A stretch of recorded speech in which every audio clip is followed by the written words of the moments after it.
संवाददाता उबैदुर रहमान, मुरादाबाद, एबीपी गंगा। उस घर में एक नहीं दो कत्ल की वारदात को अंजाम दिया गया, लेकिन घर के बेटे और बहू वारदात से खुद को अनजान बताते रहे, क्योंकि 2 दिन पहले घर में रुकने आए रिश्तेदार गायब थे और कत्ल के आरोप उनके सिर पर ही मढ़े जा रहे थे। लेकिन जब पुलिस ने वारदात की तफ्तीश की तो बेनकाब हुए वो चेहरे जो अपने थे।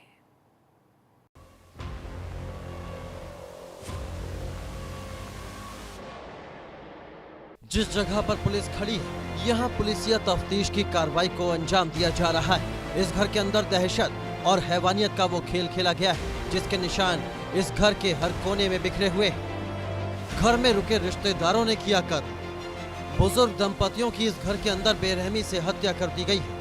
हत्या करने का तरीका भी कुछ ऐसा है कि देखने वालों की रूह कांप रही है। कातिलों ने दोनों बुजुर्गों की हत्या उनकी गर्दन रेत कर दी।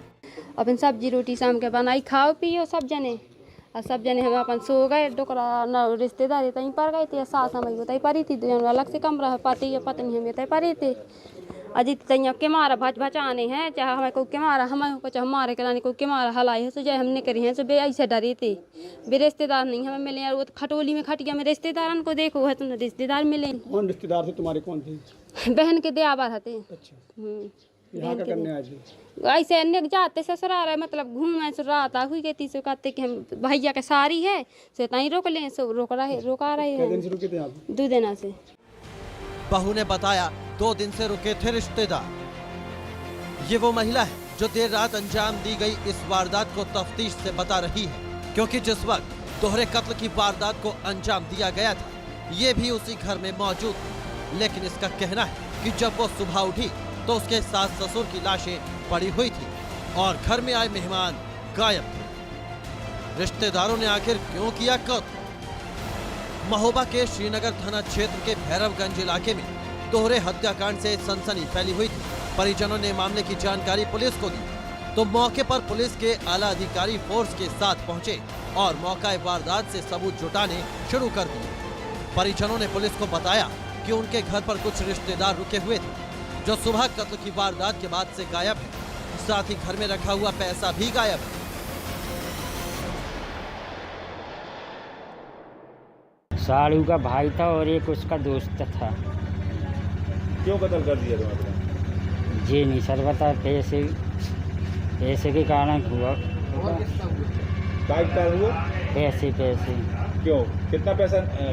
पैसे 1,30,000 कल पापा लाए थे। कहाँ से? बैंक से। परिजनों के बयान के बाद पुलिस के लिए सबसे पहला टारगेट उन आरोपी रिश्तेदारों की खोज था, जिसे कुछ ही देर में पुलिस ने पूरा कर लिया।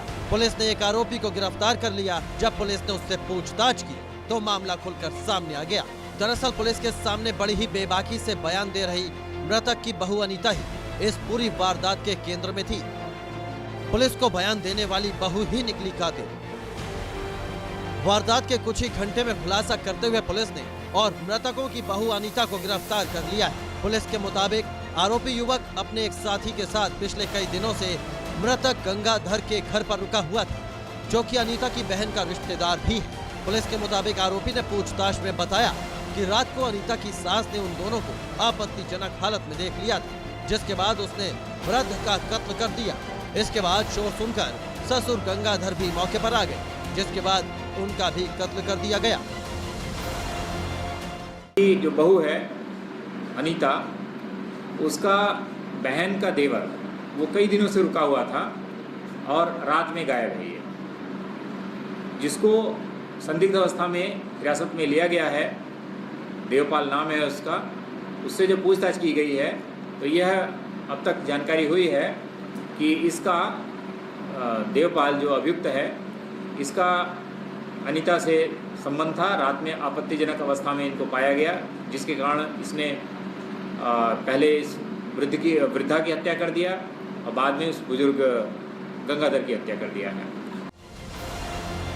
रिश्तों को शर्मसार करने वाली इस वारदात ने एक बार फिर से भरोसे का खून किया है। इस पूरी वारदात को पुलिस ने बेहद ही कम समय में और शानदार तरीके से बेनकाब किया है, जिससे कातिलों को भागने का मौका भी नहीं मिल पाया और लोगों के सामने ढोंग करने वाली बहू भी बेनकाब हो सकी। Bureau report, ABP Ganga. और रुकेंगे एक छोटे से ब्रेक के लिए, जल्द लौटेंगे।